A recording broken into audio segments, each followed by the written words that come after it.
2026 সালে এসে যদি আমরা বলি এই যুগটি খুবই সভ্যতার যুগ, তাহলে আমরা খুবই খেয়াল করলে দেখতে পাবো আমাদের বেড়েছে শহর থেকে গ্রাম পর্যন্ত কিছু ইট পাথরের ইমারতের সংখ্যা।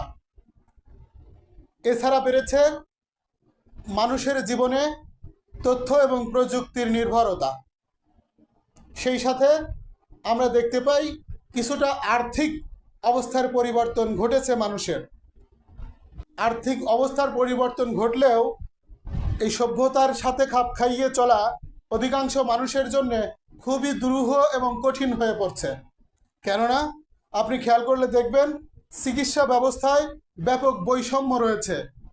দরিদ্র মানুষ তার চিকিৎসা শুরুই করতে পারে না। জটিল ও কঠিন রোগের চিকিৎসাগুলো শুরু করার মতো সাহস এবং হিম্মত তাদের থাকে না। মধ্যবিত্ত শ্রেণী যে কোনোভাবে গরু, বাছুর, ছাগল, মুরগি অথবা জমি জিরে বিক্রি বন্ধক রেখে অথবা এনজিও ঋণ গ্রহণ করার পরে চিকিৎসা শুরু করলেও শেষ পর্যন্ত চিকিৎসা চালিয়ে যেতে ব্যর্থ হন।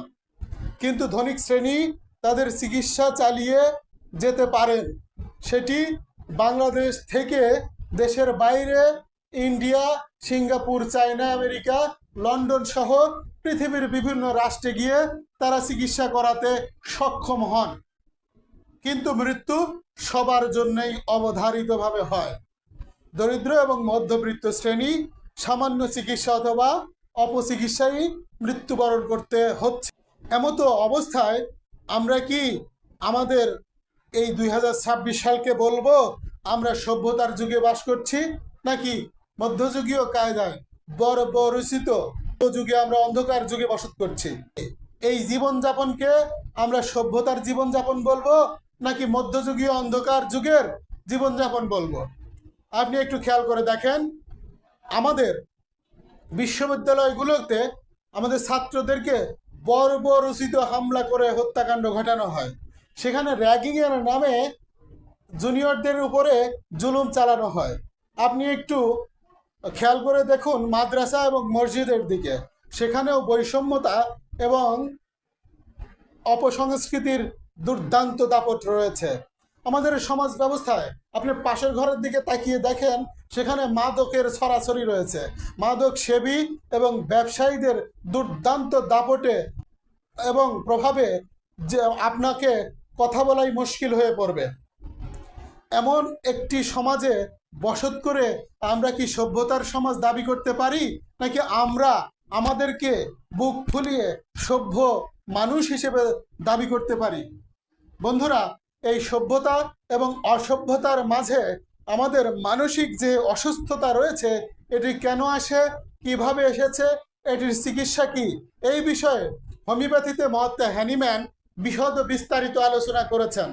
যারা জ্ঞানী, বুদ্ধিজীবী, যারা প্রখর মেধার অধিকারী, তাদেরকে আমি হোমিওপ্যাথির এই ধারাগুলো, হোমিওপ্যাথির এই চ্যাপ্টারগুলো পাঠ করার জন্যে এবং গবেষণা করার জন্য অনুরোধ করছি।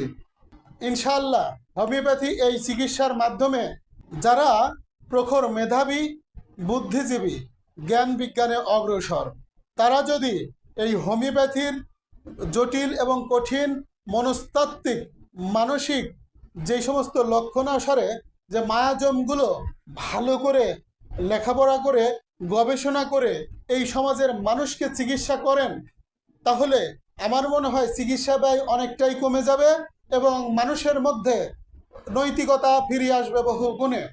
অতএব আমি উদাত্ত আহ্বান জানাচ্ছি, যারা মেধাবী তারা মহাত্মা হ্যানিম্যানের মর্মবাণীগুলো অনুশীলন এবং গবেষণা করার জন্যে আপনারা একটু উদ্যোগ গ্রহণ করুন। তাহলেই আমাদের দেশকে, আমাদের বিশ্বকে সভ্যতার বিশ্বে, সভ্যতার রাষ্ট্রে পরিণত করা সম্ভব।